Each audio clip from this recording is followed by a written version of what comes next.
So, briefly, since it's a new show, could you go ahead and quickly describe your characters for us? Mm-hmm. I play Christina Wendall, who is an aspiring Russian novelist, who is basically going through a phase where she's finding out about herself and her sexuality, and she comes across, she meets Peter and she becomes intrigued by him, and she sees something in him that she aspires to have in herself, and in that sense there's a sort of love for a kindred spirit. Mm-hmm.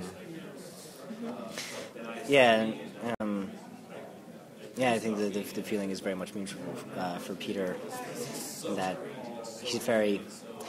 he's sort of this kind of morally grounded but kind of impulsive vagabond gypsy. So he travels from town to town, and he doesn't really have a home, or he doesn't have any real friends. So when Christina shows an interest in his character and everything, it's almost kind of humbling and sort of gratifying that someone is taking a genuine interest in who he is and what he is, without the whole point, immediate disgust that he's a gypsy or that he's this, grungy kid or whatever. Yeah. Now, your characters, both of your characters, already gone through some certain transformation just at the beginning of the season. You already did the transformation of a werewolf, and you get to do some kind of weird thing with the dead body. Could you go ahead and tell us about your reactions and what you think about what no? You mean just what happened? Well, we could start with your werewolf transformation. I mean, that was an interesting scene by itself. I don't know if you've seen it, but yeah, I did. To see it, I wasn't, because when I was doing it, I didn't know what I was doing. It's one of those things where you can't really conceive what it should be like, and you want it to be unique and different from what's already happened in film and everything. And so and we also shot it over like months, like a long period of time. Like we shot the outside scenes, and then we shot kind of like insert shots like 2 months later of just like the actual skin falling and all that stuff, and it was scary to do it because you didn't know if you were looking foolish or if you were looking honest. Because it was part CGI, right? It was part CGI as well, yeah, and you were also kind of like putting faith into the guys of the CGI, and like just kind of like, I don't know what to do, so I just go for it, I guess. So there was no makeup? There was, yeah. There was some hand makeup. There was these things where like it was sort of the fingers, there was we did makeup where it was like kind of the halfway process of that. So there was like nails and stuff coming out. Yeah. So I had to do that and this now. This now was CGI? I didn't. That was all CGI. That was all CGI. But I was going to say they didn't make you wear a snout. Yeah, no. Yeah.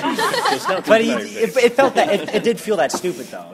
I did feel that stupid doing it. It's like it felt like I was wearing a mask, like and so I can't imagine what it would have been like to make out with a corpse. Yeah, tell us about that was interesting. It's not every day that you make out with a corpse.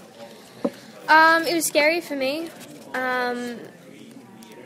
It was just scary, but I think that it adds to that kind of weird, unpredictable stuff that goes on in Hemlock Grove. Yeah. Mm-hmm. Did it look as real in real life as it did on the screen?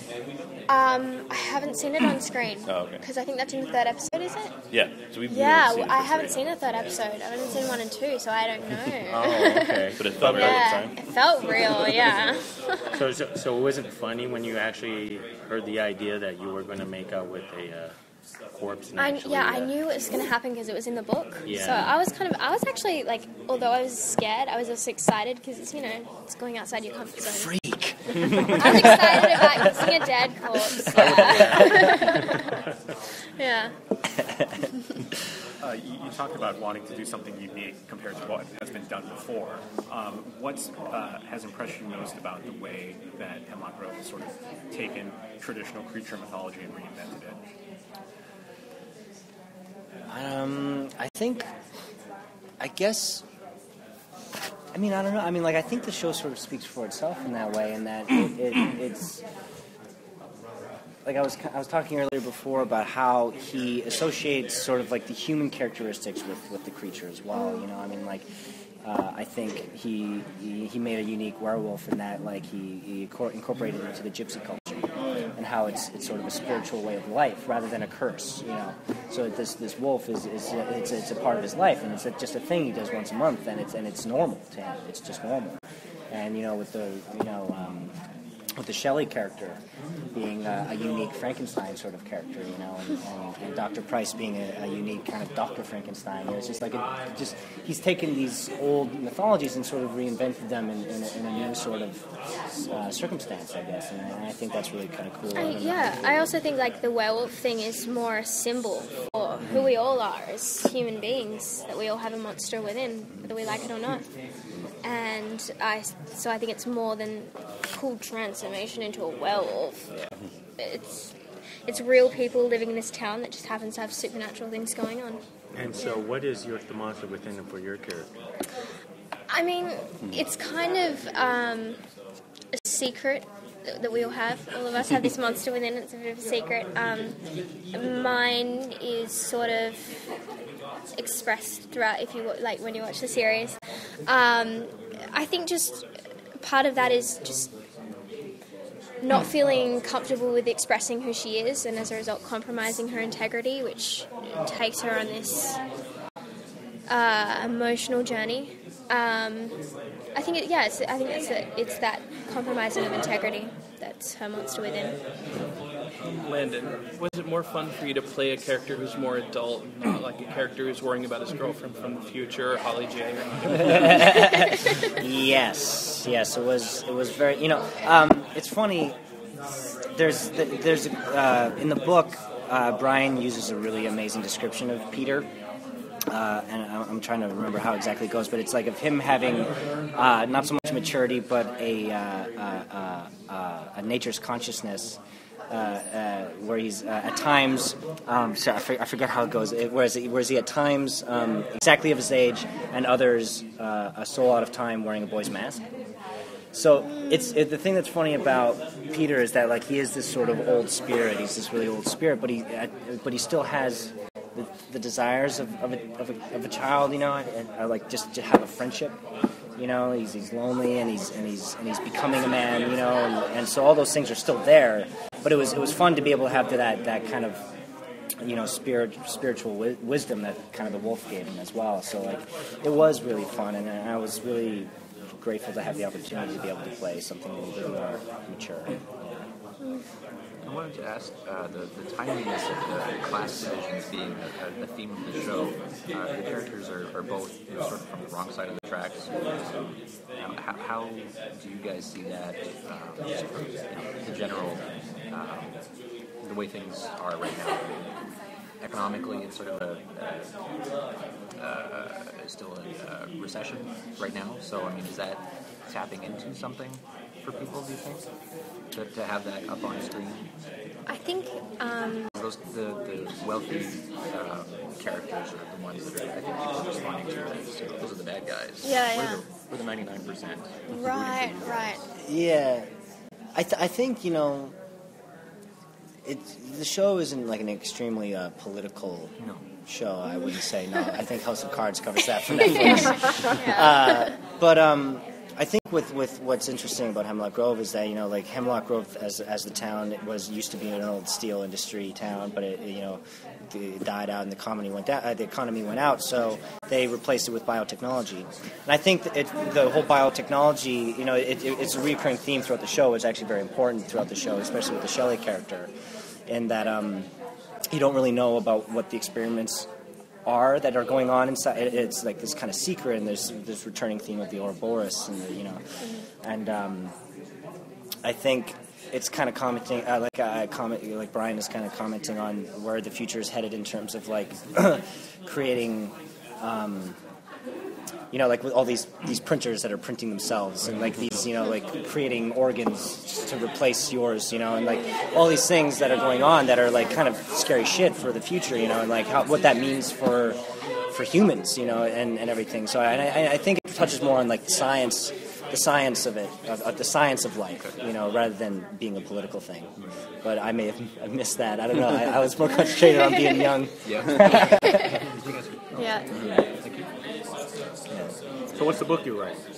Huh? What is the book that your character's writing? You figured it out yet? I think it's what Christina does is she just collects notes and notes about experiences that she's had in her life so far, and then she takes a lot from what Peter tells her. Like he has these great stories that she's intrigued by, and she wants to have those experiences so she can tell stories like Peter. And so I think she's just doing lots of character research and study on humans and what we're like and how we react in different situations. And I think that's a lot of what she writes about. Yeah. Can you talk a little bit more about your relationship as it is developing? Because we've only seen through episode 3. So maybe can you tell us what's coming up? Anything are allowed to share? Well, when Christina finds out that he's a werewolf, at first, it's amazing. She's got a neighbor who's a werewolf. But then, there's the series of murders, and she links that to Peter being the killer. And it's a devastating moment for her because, it's her friend who she's created this fascination for and who she's fallen in this sort of friendship love with him. And it's just devastating for her to find out. And so there's obviously a bridge that is built between their relationships. Yeah, and I think it's important to not be confused that the entire town believes that Peter is a werewolf. Yeah. I think it's sort of in Christina's own world that she's sort of believed that he actually is, but he the town is still based in reality, and that it's not, it's like they're like it can be a thing, it could be a creature, but they're not subjecting it to being a werewolf. That's just ridiculous. It's ludicrous. But to Christina, having learned her mythology and thinking that Peter is one, she spreads that rumor throughout the school, and that's when Peter sort of has his people go to Peter because he's sort of the So yeah, that their relationship becomes sort of tainted throughout the middle part of the season, and they eventually find their way back together near the end. But I'm not going to give anything. Yeah. So is it. Thanks.